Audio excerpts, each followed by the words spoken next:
Hello and welcome to the channel, the podcast, wherever you're tuning in from. Thank you so much for joining me today where we're talking all about magical Disney character meets, but specifically looking at tips and how to approach these when you have children with autism. So if you are new around here, hello, I think I better introduce myself. My name is Rhiannon Morgan, but everyone calls me Rhi. We're friends now, you can call me Rhi. I have 4 children, all diagnosed with autism.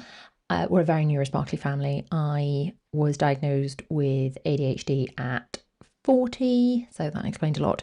But we're going to talk specifically about the character meets for children with autism because it can bring up so many additional challenges, I suppose, that perhaps families who are neurotypical, have neurotypical kids, just wouldn't even think about. And there are just certain things that you're going to have to plan in because let's face it, Disney trips. We love a Disney trip around here. We are huge Disney parks fans, huge Disney cruise fans. But if you've got children with autism, you have to just do a little bit of there's an extra layer of planning, of organising in order to make sure that it's as magical as it possibly can be. So if you are joining me live, do say hi in the chat. I will go and check the comments as we go.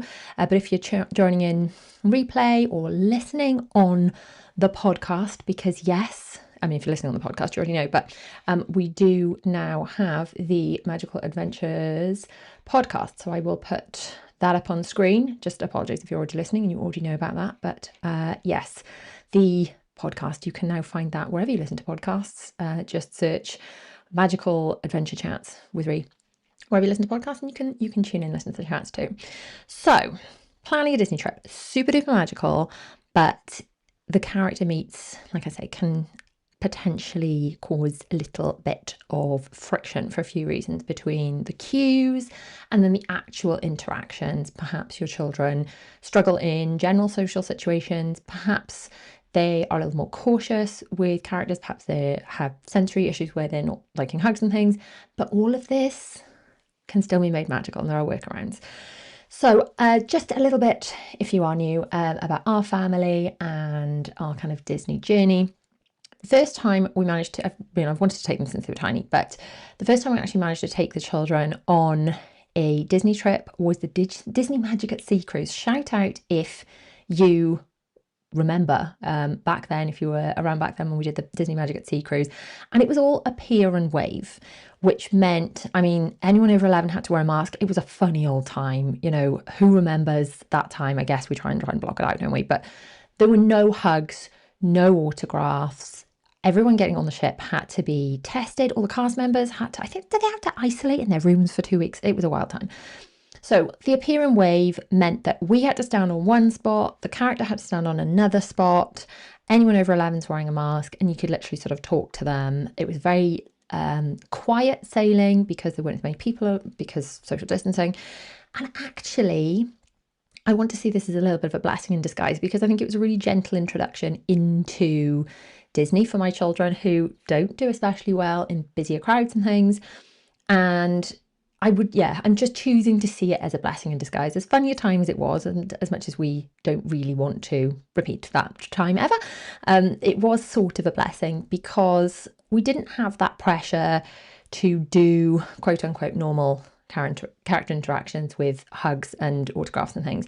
But I think having thought about it a great deal and then done another Disney trip after that, by the way, before we had normal character interactions. So the kids had the cruise, the Disney Magic Sea cruise, and we did Florida, where again it was all appear and wave, and that really suited them. I think the middle two and the other one probably would have been fine, but Zara, who was only, she was 4 at the time, was very wary of characters generally and enjoyed the social distancing. She enjoyed just being able to appear and wave. And I think we have to remember that the appear and wave would still work if that's what works for you. I think we have to know that if our kids have additional needs, such as autism, or for anything at all, our trips don't have to look a certain way like they do on Instagram or on Pinterest. Our trips have to look a way that suits us and our own families. So if your kids are not into hugs, they don't want autographs, they just want to talk to the characters from a distance, or they want to have a photograph with them and they don't want to be touched, then that is very much okay. And there are ways that we can kind of do that, and we're going to get to all of that. So hi in the comments to Rhiannon Hughes, hello. Suzanne is watching with Sophie, hello. Michelle says she definitely remembers the Magic Sea Staycation cruises. We went on the final sailing from Tilbury. I mean, it was still magical, wasn't it? It was still magical. Felt very blessed to be able to have a bit of Disney magic in such a weird time. But yeah, it was, with hindsight, a very nice, gentle introduction. By the time then, it was our third Disney trip, the Disneyland Paris trip, where they had their first ever hugs, which it was Winnie the Pooh actually was the first ever character meet. They were so kind of used to the characters and things, and I think we can still use that system of building up. So let's start at the very beginning. As Maria from The Sound of Music, my muse, one of my favourite characters of all time. Fun fact, I did want to be Maria from The Sound of Music when I was little. Like, if you know, when you ask little kids what do they want to be when they grow up, Maria from The Sound of Music, that was what I used to say. And I also wanted to marry Superman, but that's another story. Anyway, start at the very beginning, what we do to prepare even before the trip. So I'm always going to recommend watching vlogs and getting those spoilers in. Now, I personally believe that on a Disney trip, it is nice to have what some people call spoilers. I know some people do not enjoy spoilers, and that's fine, each to their own. But I know, just taking autism even out of the equation, I get messages from people that say, we watched all of your vlogs, we devoured all of the information, we followed all your tips, and we got so much more out of the trip because we knew all the little secrets and we knew where to go and we didn't sort of waste time, versus the messages I get from people going, oh my gosh, I just saw your vlogs and we went on that ship and we didn't even know about X, Y, and Z, and oh my gosh, I can't believe we missed this because we didn't know. So personally, I think a Disney trip, let's face it, it's not a cheap trip, is it? I'm not saying it's bad value, because Disney trips I actually believe are amazing value. I think that Disney go above and beyond, both in the parks and on the cruise. I think the level of service you get is exceptional. So it is not bad value. It's a good value trip, but it is not cheap. So we cannot confuse value with cheap. So we do not want to spend all that money going on a trip and then come away feeling like maybe we wandered around a bit confused, didn't really maximize it, didn't really do all the things we wanted to do, and then went home and then saw a vlog when we got home going, oh my gosh, I can't believe we missed all that stuff. So even taking autism out of the equation, I'd highly recommend preparing yourself and your kids, whether they're neurotypical or neurosparkly. Yes, that is my preferred term for neurodiverse. I just think it's lovely. I think it really encapsulates my kids and myself, actually, our kind of very sparkly elements. Whether your family are neurotypical or neurosparkly, just do the spoilers, okay? It's not going to spoil anything. It's going to help you prepare. It's going to just make sure you maximize the trip. Now, this additional layer with kids, especially kids with autism, I feel that when they know what's coming, they don't find it so overwhelming. And I'm not actually a doctor, so this is just my kind of take on it. So bear with me. But this is how I kind of understand it. And if anyone's actually watching with autism, who have actually diagnosed themselves, I'd love to know if this is how you see it, how you find it. But it definitely seems to be how it is with my kids. And obviously, you've met one person with autism. You've only met one person with autism. It's the spectrum. But it's like the filter. So your reticular activating system is your filter, isn't it? Which we can't take in every single thing in the world. Like, there's so much information. Even looking around my office now, it's like there's so much information. Our brains have to filter and only take in the relevant bits. And it seems to be that on my children's dial, it's like the dial is adjusted slightly to just let a little bit too much information in at once into that filter, just so it's slightly uncomfortable. It's like the dial's turned up, too much is letting in, just too much noise, too much information at once. And that's why they sort of get that sensory overload. So it seems to be that whenever they go into a room or a new situation, it's like they're taking in all the information, and it's like they're trying to take this photographic memory image of everything they're seeing, and that feels really overwhelming for them. Now, when they've been somewhere before, or they've seen something in vlogs and they've had that information before, it's not like they're taking it in for the first time. They're not going somewhere for the first time and they're not feeling like it's all brand new. So it's not so overwhelming. It's not so much. Does that make sense? Does that kind of resonate with anyone? So when they know what to expect because they've been somewhere, then they can just take in the new things. It's like, okay, so we've been to this atrium before on the Disney ship, or we've walked down Main Street before. So maybe that decoration's different, or maybe we've seen this in a vlog and I can mostly recognize it. Maybe that's slightly different, but it's just taking in some slight differences rather than it all being brand new and this information overload. And that's why they seem to do so much better when they have a bit more information. Now, for me as a parent of children who are neurodiverse, I feel like if I've planned things out better and I have prepared myself as to knowing which characters are likely to be where or when they're likely to be there, I can plan the days out better and then plan the breaks out better so that the children are going to be less overstimulated. So I hope that kind of makes sense. If anyone is diagnosed with autism or thinking they may have autism, and they would agree or disagree with that kind of analogy of the sort of the amount that people are taking in, would be really interested to hear. So before the trip, watch your vlogs, okay? Watch your vlogs and make your bucket lists, because this is a really fun thing to do to prepare. As you guys will probably know by now, I have got my magical trip planners. Very exciting news, by the way.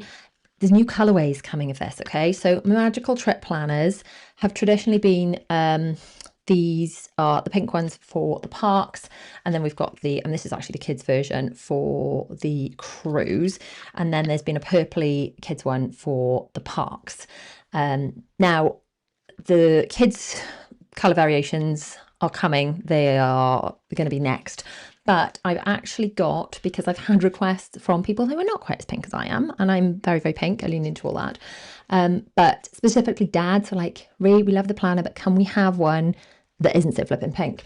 So I've only got a printed out one, which will be available as a printed out version. But we have got a very Mickey coded black, yellow and red colorway. This is actually going to be brighter, I think. I think my printer was playing up a little bit, but we've got this colorway on its way. So we do love to make the bucket list in the planners. I have obviously got my Magical Adventures planner in the binder as well. So on the last trip, I set up these binders. I have got a guide for if you want to set up your own Magical Adventures binders to plan for your trips. That is a free guide. Now, if I click a button, that should pop up beautifully on screen.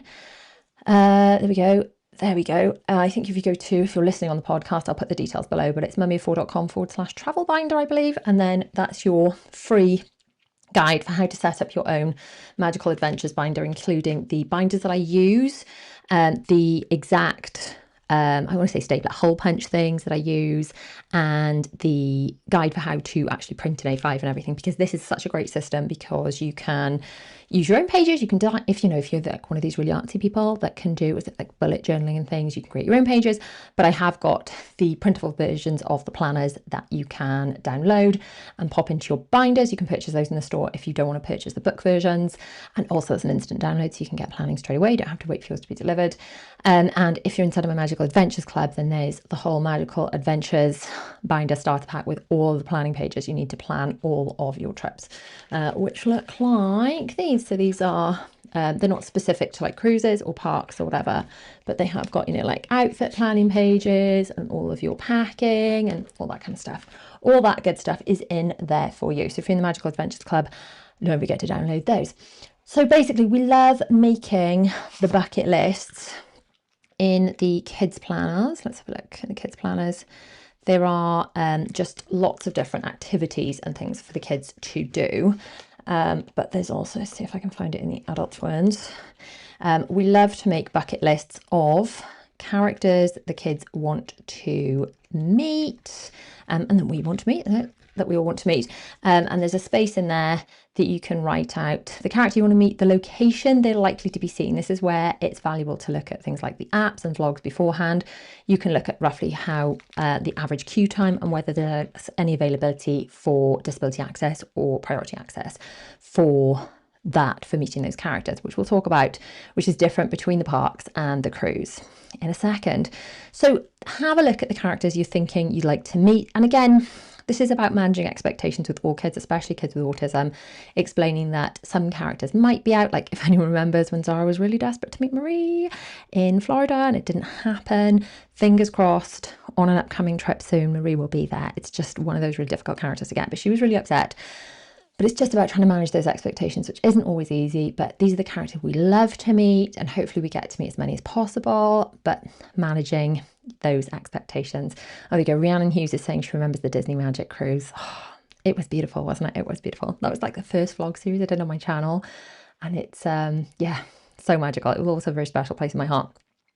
So we're making our bucket lists of the characters. We're watching on vlogs and things to have a look at what the character interactions look like, and to just give the kids expectations of the sorts of things that go on in a character meet, what the area will look like, where they're likely to be, because if you're meeting on cruises, then they're likely to be in the atrium. And it's just all this information really helps them feel more comfortable before the character meet. If you're in the parks, certain characters generally meet in similar places. So in like Disneyland Paris, the princesses meet in the Princess Pavilion, for example. You can meet Mickey Mouse in, what's it called? It's the Mickey Mouse, it's like the building that was Mickey Mouse in it. Someone help me out with that one. It's the one, you know, in Fantasyland. Mickey Mouse is something, you meet in there. Winnie the Pooh, we've often met on Main Street in Disneyland Paris. Certain characters in Florida will generally meet in certain places, and it's not just the expectation of the character, but also the expectation of the area will all help the kids. So live stream master is saying hi from the US. Hello, over in America. It must be, is it very, very early over there? I think it must be. Hello, thank you for joining me.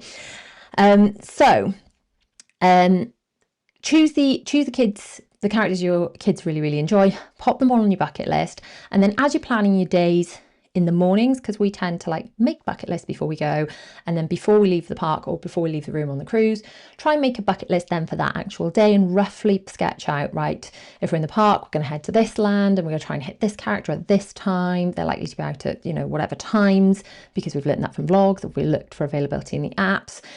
The Disney Cruise Line Navigator app is excellent for knowing exactly when the characters are going to be out on the cruise ships, and they're very strict on the cruise ship, especially the UK cruises, with making sure that the queues close at the right times, because anyone not in the queue at that set time will not get to meet that character. So I think that's because the Brits love to queue, and the queues get a bit bonkers on the UK and the European cruises. So it's really important to know those times, which is why we love to jot down day by day our plans in Park Planner or in the pages in Magical Adventures binder. So we like to do a little list of the characters we'd like to meet that day, and then plan in, am I pointing the right thing? So activities we love to do, but then also planning in roughly at what time we're going to aim to meet each character. So these lists need to be flexible, and just remember that. And then on the trip, this can be really difficult to do, and I know that I'm guilty of trying to cram too much in too, but take it slow and don't try and cram too much in, because I think the times that we feel overwhelmed, and the times ultimately as a parent I come back feeling really under the weather, are just when we've tried to cram too much in. If your kids are overstimulated, hungry, hangry even, then none of these interactions are going to be as fun or as magical. Make sure you're taking the breaks. If a character meet is coming up, then sort of try and make sure you've done something quite chilled beforehand, and don't feel that you've got to fill every single second of a park or a cruise trip. You're better off doing less and enjoying it all, rather than trying to cram too much in and ending up with one or more of your kids melting down, and then it kind of puts a stop on all your plans for the rest of the day, in my experience. So character meets can potentially take more emotional energy out of kids with autism. There's the excitement of leading up to it, perhaps a little bit of nervousness. So build in that space before and after, perhaps some chill time. It's often good to do like a ride or attraction, and then a chill, like a drink or a snack, and then maybe a character meet, and then maybe a meal. There are different ways to do the character meet specifically in the parks that may be slightly less overwhelming, and we shall get to that in a second. So the appear and wave really, really helped my kids, especially Zara. And remember that you can arrange your kids' character meets in this appear and wave fashion regardless. Characters will always have a cast member with them that is kind of their translator. As we know, the princesses and characters such will talk to you. The other characters don't talk in Disney because they are saving their voices for when they have to sing in parades. Okay, so hi to all the kids watching as well. Don't worry, we're all kid friendly here. So there's characters that will talk to you, the face characters, and then there are the non-princessy characters, the characters, if you know what I mean, that do not talk. And both characters will always have at least one, but probably several cast member greeters with them. So there'll generally be cast members managing the queue for the character. And then there will be at least one cast member directly with the character at all times. And the characters that don't talk, the cast members do a really good job of helping them communicate with the guests. So often the characters that don't talk use a lot of gesture in order to communicate. They'll point at things and be like, oh gosh. And then the cast members will sort of translate that a little bit so they can understand, or more to the point, so the guests can understand what's going on. So if you have children who you know are not going to want hugs, or do not like to be touched, or have specific needs, or have specific interests, or want to talk to something about the character about something, then speak to those cast members. They're all lovely. They're all really, really well trained. Speak to them before you meet the character. Speak to them in the queue about your child's specific needs and preferences, and they will always be very, very accommodating. Disney characters, when they are hugging, as a rule, will not be the first to break that hug. So if your child wants to hug the character, they will wait for your child to pull away from that hug before they pull away from that hug. And that's generally the rule. Just so you know, that might be something that your children want to know or be aware of. So if you are communicating your child's needs and preferences, and you can talk to your children about this, perhaps have a little practice if they've never met characters before, about whether they would rather just wave at them, maybe they'd just like to give them a high five. For my kids, Zara, who is nearly 9 now, still does not want to meet villains, absolutely terrified. It's not for her. So we avoid the villains. We always tell her, and I think it's important for kids to know, if they are nervous about characters coming up to them, say, look, there are so many people that want to meet these characters. If you don't go and actively approach them, or if you don't go and queue for them, they're not going to come and talk to you because they've got all these guests that do want to meet them. So don't panic. They're not going to jump out from where they're meeting people and come and talk to you. It's not going to happen. That's not the rules. I have also told her, it hasn't helped a great deal if I'm honest, but hopefully it'll get through eventually, that Mickey has neutralised the powers of all of the villains, so they can't hurt anyone. They're all super duper friendly in Disney. Even if you do meet a villain, then they're quite safe. So all worth noting. Again, we have to still reinforce those, but it's just all about communicating your children's specific needs and preferences, discussing those with your child, and making sure the cast members are familiar.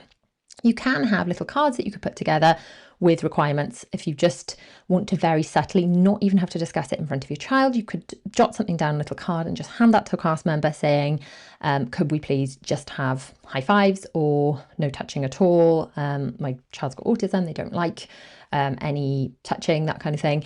Then that is something that you could do. You could explain that on a little card and explain that to the cast member very, very subtly, and just write that out and just show them that card. That would be a good option.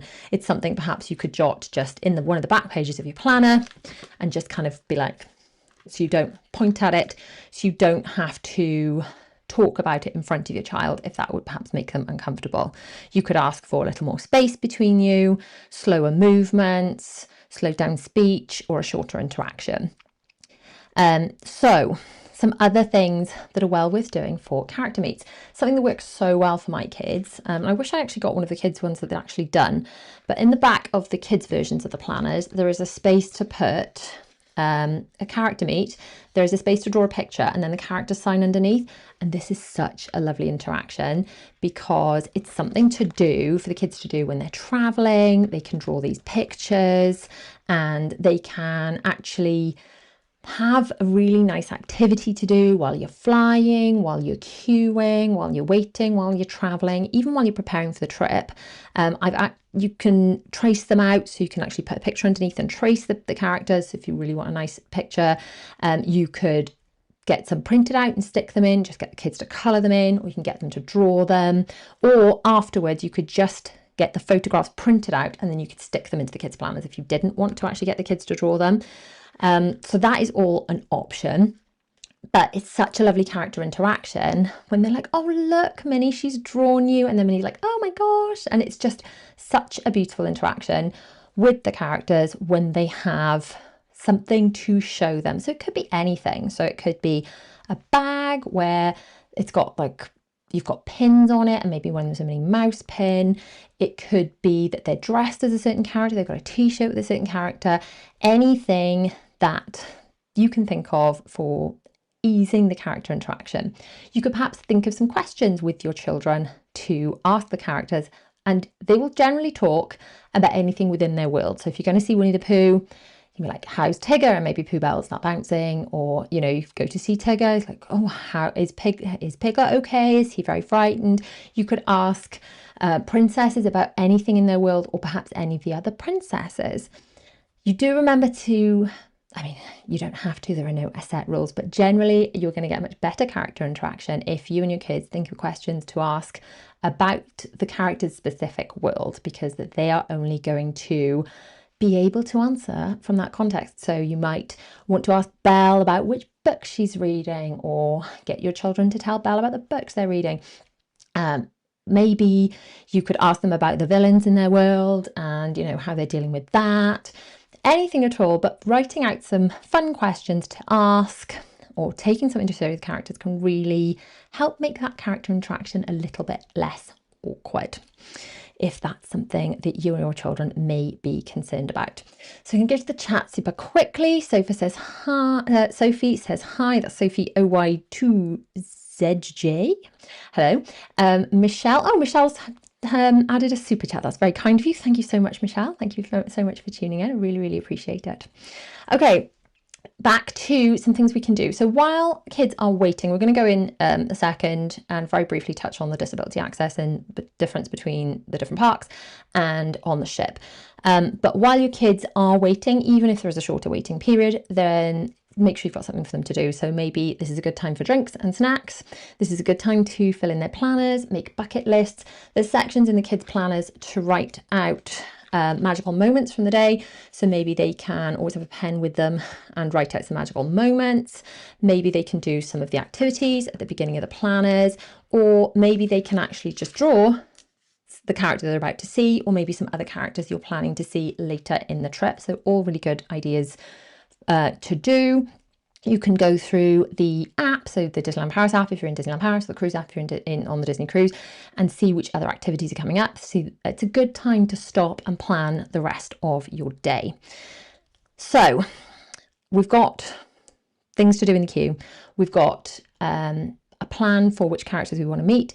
We've thought about the level of interaction our children want, and we're going to talk to the cast members about those meets and making sure they're appropriate. But of course, there are different ways to meet characters other than just queuing to meet them. And we're going to touch on those briefly before then we break it down a little bit between the parks and the cruise. So I'm just going to have a little sip, by the way, of my my Disney cruise cup, which this was a brilliant purchase. Apologies for those of you tuning in. It's very annoying, isn't it, when you're listening to a podcast and someone's describing it, but for those of you tuning in on YouTube, this is my Disney cruise cup thing that I got, not in the shop, but in, what's the place you get popcorn on the way into the theatre? Somebody help me out here. Mind has gone a blank. Not Shutters, that's the photo place. Oh my gosh. Preludes on the way into the theatre. We're selling these. And I love it. It's so great. It's hot drinks hot, cold drinks cold, and it's so cute. And it's often on my desk, and it makes me happy because it's a little slice of Disney cruise. Okay, so a traditional character meets are amazing, but there are some alternatives. It's a really great way to see lots of characters. Obviously, if you are in the parks or on the ship, there will be shows where the characters will be there. So if you are on the Disney cruises, then you'll have the Sail Away party, you'll have the deck parties. There will be the amazing shows each night. There is a differentiation between the real characters that are around the ship and performers that sometimes portray characters in the shows. And there is a differentiation in Disney between those, although sometimes the real characters will show up in some of the shows. Just for clarity, there is that slight differentiation. So there is still an opportunity to see characters in the shows, and it's super, super magical. If you are in the parks, then there are so many different shows you can go watch. There's the amazing Beauty and the Beast one in Hollywood Studios. We love Mickey and the Magician in Disneyland Paris. Obviously, Fantasmic is an amazing way to see like millions of characters in Hollywood Studios. That's a nighttime show. There's so many different amazing actual shows.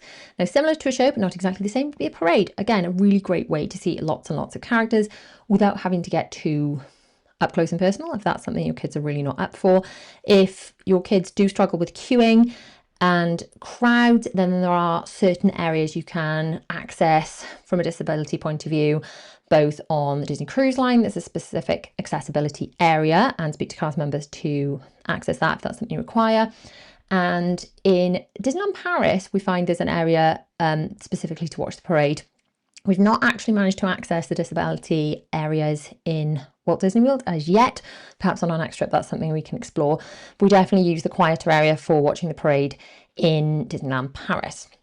The other place that's really great to watch the parade in Disneyland Paris, of course, is we had dining reservations in Waltz at lunchtime once and watched the Christmas parade at the window there. That was really magical. So a lovely way to see characters with a bit more distance. And there's often characters also in DLP in that big area in Discoveryland. It's the big restaurant. Is it Cafe Hyperion? I think Cafe Hyperion. Am I saying that right? And that's got a big stage. Sometimes there are characters doing shows and things in there. So that's another really great place to see some characters without having to get too up close and personal. Yes, obviously the parades are amazing, but then at an additional charge, of course, you could do character dining. So off the top of my head, the character dinings we've done in Florida, we did, should have made some notes of these actually, but some of our favourites, let me see. We did Cafe Mickey, that was really fun, with all of the gang dressed in their kind of chef whites and things. That was really cool, which was in the, definitely should have made some notes off the top of my head, it's quite early on a Saturday morning. It is in the hotel that is triangle shaped, the Contemporary. There we go, it's coming, even though I didn't write any notes for this. Yeah, Cafe Mickey and the Contemporary, which is just by Magic Kingdom. That was amazing. We did Princess Dining in Epcot. That was loads of fun. We've done the Princess Dining also in Disneyland Paris in Auberge de Cendrillon. I'm not sure that my French pronunciation is very good. Apologies. Let's see, which other character dining have we done? Anyone sound out in the comments for the character dining? We've definitely done so much more than that. Plaza Gardens, sorry. Top of Main Street, character dining in Florida is Winnie the Pooh and the gang. That's Crystal Palace, actually. Plaza Gardens is Disneyland Paris, which is the other side of Main Street. And that's more like Mickey and the gang, but then sometimes some Winnie the Pooh characters as well. Those were all amazing. And yes, those are an upcharge, but you're going to have to pay for food at some point. And yes, that food is going to be more expensive. That meal is going to be more expensive because it's character dining. But if you're not having to queue to see those characters, if you're seeing multiple characters in one hit, sometimes that's really worthwhile. I used to stress out a little bit when we first did character dining, like, oh, we can't leave the table because if we go to the buffet and the characters come around, we're going to miss them. But we learnt after some time that the characters will not miss you out. If you're not at the table, they will just come back. So you are actually better off all leaving the table and going to get food and then coming back, because if there's one or two people at the table, they might just think that's your whole party and come to the table. And you'd have to say, can you come back? Because this is not a whole party. But they do actually have like a list, and they will be cast members going around, have you seen all the characters? Have you experienced the meeting with all of them? So it is good to know that even if you've not got table service, you have got a buffet, you're not really going to miss those characters. Actually, table service, let's see who else we've done. In Florida, We did the is it Hollywood and Vine? That was really cool, with Mickey and Minnie in their kind of 50s gear. We did that during COVID, and it was, again, a pier and wave. And I think they brought the food to the table. They did family style dining that time. But then when we went there last time, it was a buffet. So that was slightly different. But again, the characters just come back. If you're not at the table, if you're up getting your food, it's fine. We also really enjoyed the one that turns inside of Epcot, Garden Grill. That was really, really lovely. Character dining in Florida. Again, these are all in the vlogs. Perhaps I should do a video actually of like all the best character dining options. That would be quite a good one to do, wouldn't it? Maybe I should make a little note of that. Someone jot that in the comments for me, because I think that would be a good, you know, like our favorite character dining options that we've experienced, and kind of I could show you all of those inside a vlog. There we go. Now, character dining on the cruise, we have only had like a properly at dinner. On the Fantasy, Mickey and the gang came round and sang a song when we were in Enchanted Garden, which was super fun and really unexpected. So that was lovely.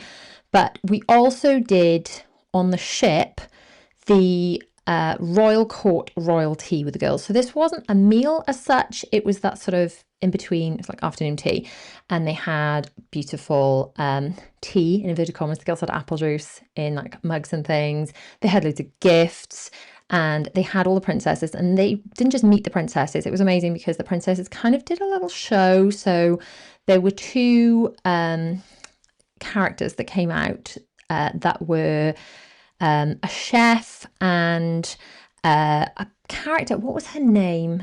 Oh, I can't remember what she was called. You're gonna have to go and watch the Royal Court Royal Tea vlog.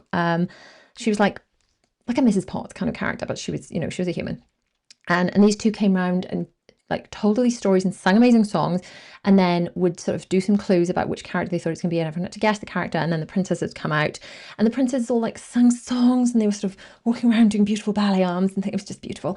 And then they came around and met everybody, and they did beautiful photographs, and it was gorgeous. So absolutely love that. Suzanne is reminding me we did Cinderella's Royal Table. Yes, we did. I love that one. Now that one was a pier and wave when we did it, because it was COVID, but that was stunning, and that was inside the castle. In fact, that's probably one of my favorite character dining ever, because the setting, just everything. Suzanne, thank you for reminding me for that one. I really should have made notes before this chat, but yeah, really great too. That was absolutely amazing. So yeah, the Royal Court Royal Tea was a wonderful experience. But if you are going on a Disney cruise, you've also got included in the price of your cruise the Royal Gathering. Now, you do have to book it. It is a bookable extra, but it is included in the price of your cruise. So you have to log in 30 days before you sail to book it. There will generally be, I mean, we've only done 4 or 5 night sailings. So on the 4 or 5 night sailings, there will generally be 2 options for the Royal Gatherings, and they will generally be on sea days. Although, having said that, one of the Royal Gatherings we did on the Wish was actually on a port day, so it's not always on sea days. But if there were like 2 sea days, I think they generally put them on sea days. And those are experiences where you show up at a set time. So you still have to queue a little bit, because you're kind of queuing with the rest of your batch of people to meet those princesses. But it's far easier than having to manually go around and queue for each princess, you know, like Cinderella at 10 o'clock one day and someone else at 2 o'clock another day.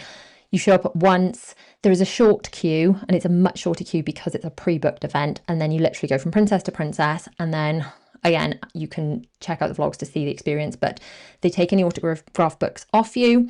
They give those to the princess. They sign the books while they talk to you, and then they have a little chat.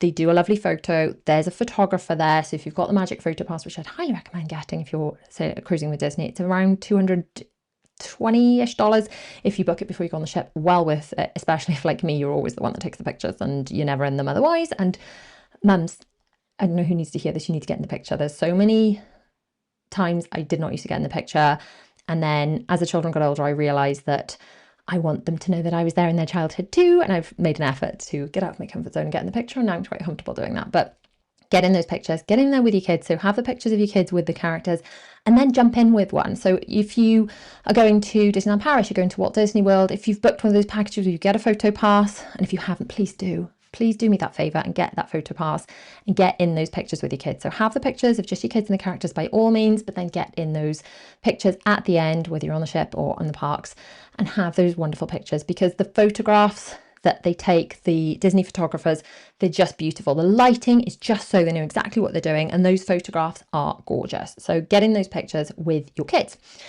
So the Royal Gathering is definitely worth booking if you are heading on that Disney cruise.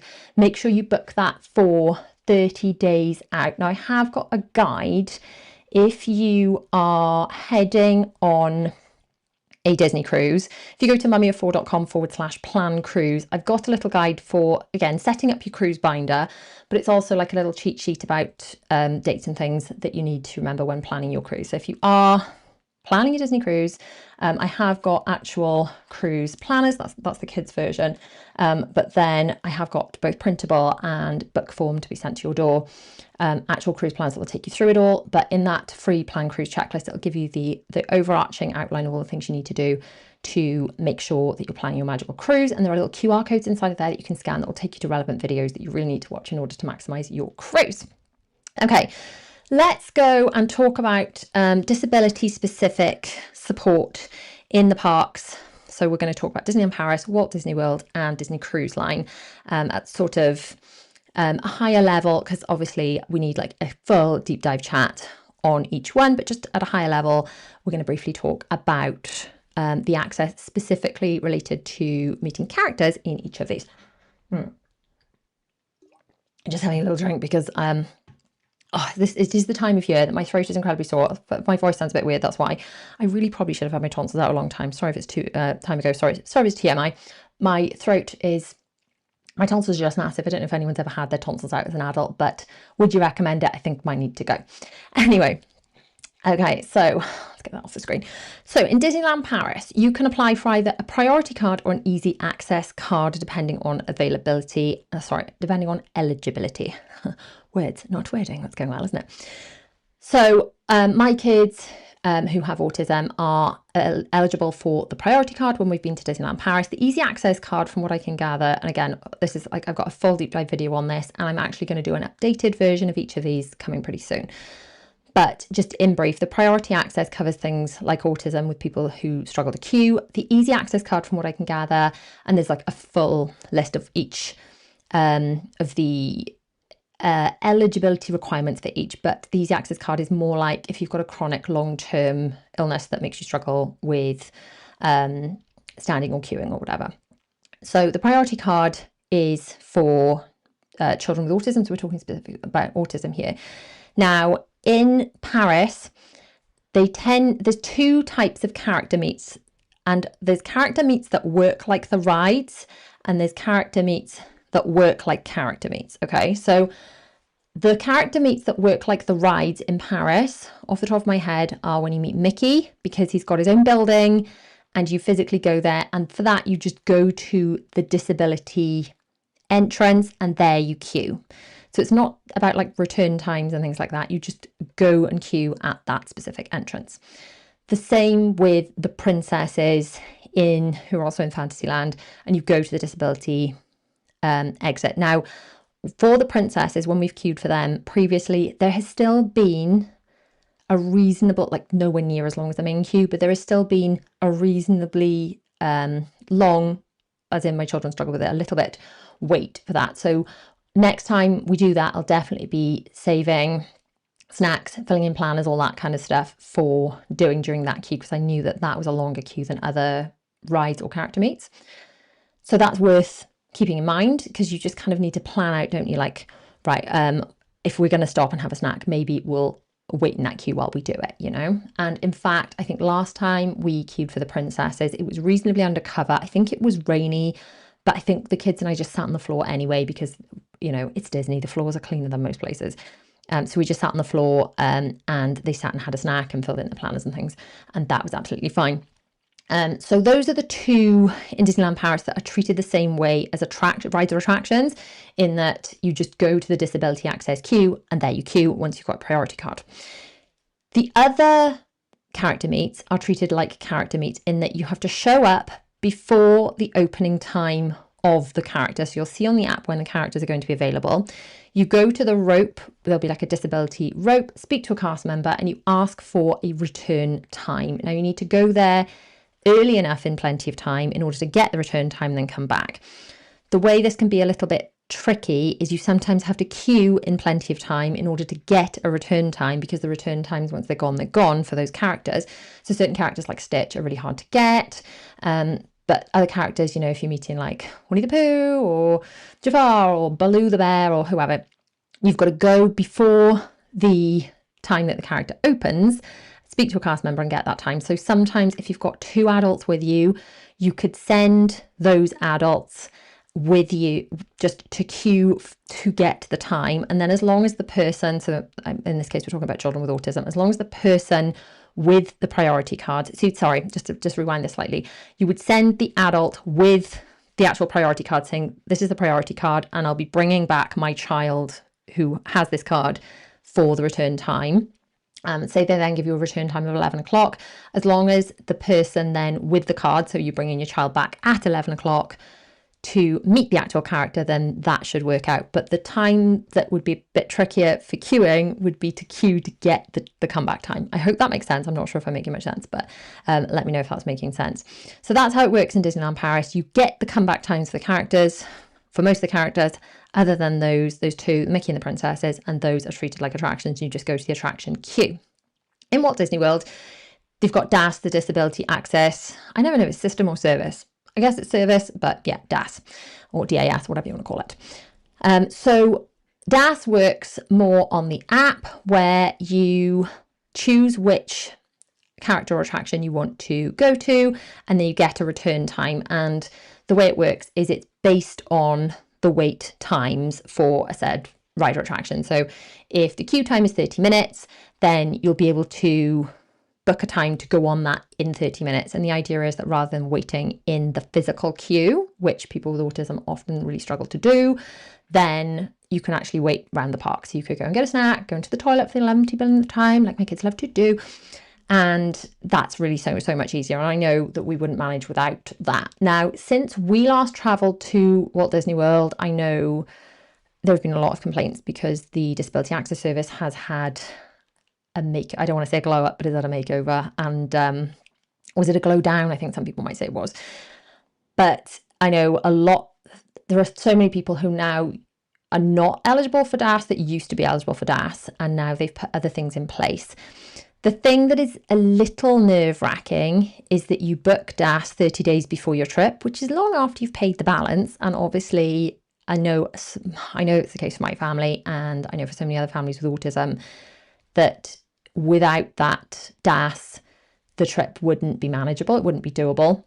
And I think so many more people are now having to, pay for Genie Plus just in order to make it a trip that is doable if they don't actually get that DAS awarded to them. So it used to be you would do this interview online, or you could go and sort it out in person, and you would say your child's difficulties, and it was, last time we did it, it was quite straightforward. I've heard a lot more people being rejected for it now. I think the difficulty with it is like there's some sort of legislation about they're not allowed to ask for proof. So in like if you're going to the UK theme park, or if you're going to Disneyland Paris, you've got to provide certain documents, and that really tightens up the system. It is my understanding there's some sort of legality that prevents them from doing that. So they've had to tighten up the system in other ways because people are abusing it. And obviously we don't want people abusing the system, but we do want people who should be able to access it. So I think I need to do a bit of a deep dive on the Disability Access Service, and definitely next time we go to Florida, we'll be sharing that so much more. But yeah, just know that it has tweaked and changed slightly since we were last there. But my understanding is that once you are awarded it, if you're awarded it, then it is pretty similar. So I think the difference is you ask more in-depth questions about your child's struggles during those meetings, during those kind of assessments, I suppose. Personally, I think the next time I have to do that, I'll be like, look, I know you can't ask for proof, but here is some. Like, I'll just hold them up and be like, look, these are the provisions they have. This is the specific diagnosis they have. These are the provisions they have in school. These are provisions we take in at the parks. They get, and that will be my angle on making sure that I'm able to advocate for the children in order to get that.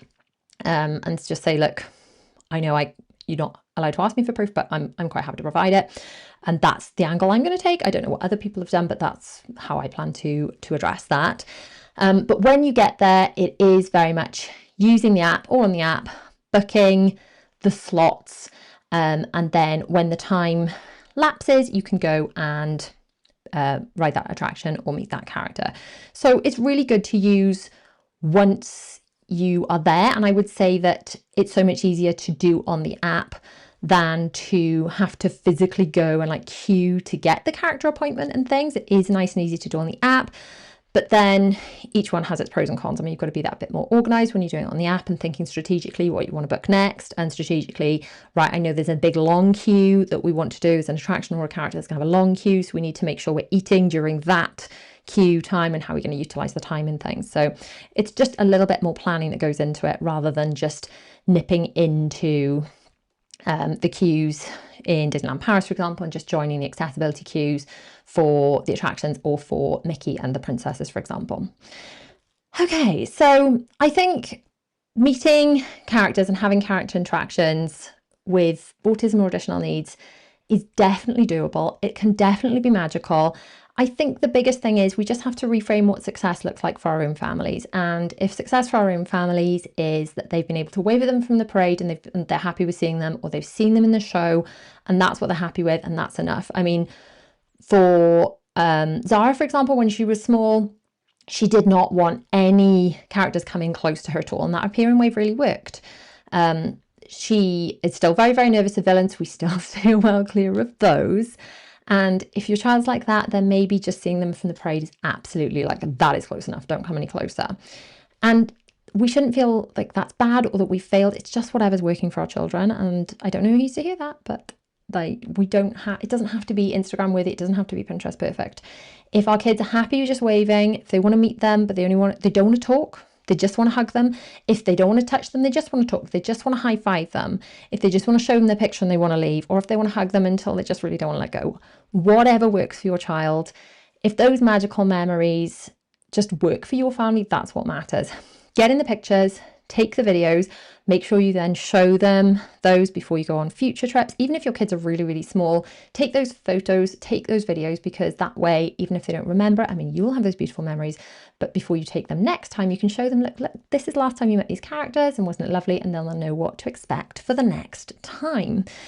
So I hope that has been helpful for any families that are thinking about Disney trips, planning Disney trips with kids with autism. I would love for you guys, if you're not yet in my free community, let me see if I can get this on screen as well. I have got a free Neurosparkly community, which kind of goes between my main channel, my Organised Life channel, with all the printables and things in there that I've ever put out all over the internet. I've put in one super resource hub. All of my free resources, if you're planning trips, they are all, if you go to, I've got joinre.com, I've also got mummy4.com/join. If you go to joinre.com, apparently that redirects to it too, totally forgot about that one. But yeah, joinre.com will take you to that page where you can join, and there's also a lovely community in there. You're first to hear about like when we do lives, any videos coming out, any special offers, any like free resources and things I'm putting together. All of that is in there. So I would love to have you in there, hang out with you a little bit more. We sometimes do exclusive little lives inside of there as well, so that's always fun. Obviously make sure you are subscribed to the channel, both on YouTube, and hit the bell and all that kind of stuff. Make sure if you have not yet subscribed to the podcast, then you can go to whoever your podcast provider is and just search Magical Adventure Chats with Rhi, Magical Adventure Chats, or Rhianna Morgan, anything like that. That should find it. Or if you go to mummy4.com/magic podcast, then make sure you are subscribed there. If you are listening on the podcast, do your girl a favour, rate, review, subscribe. It really helps. Please do share this in any groups you're in that you think it might be beneficial.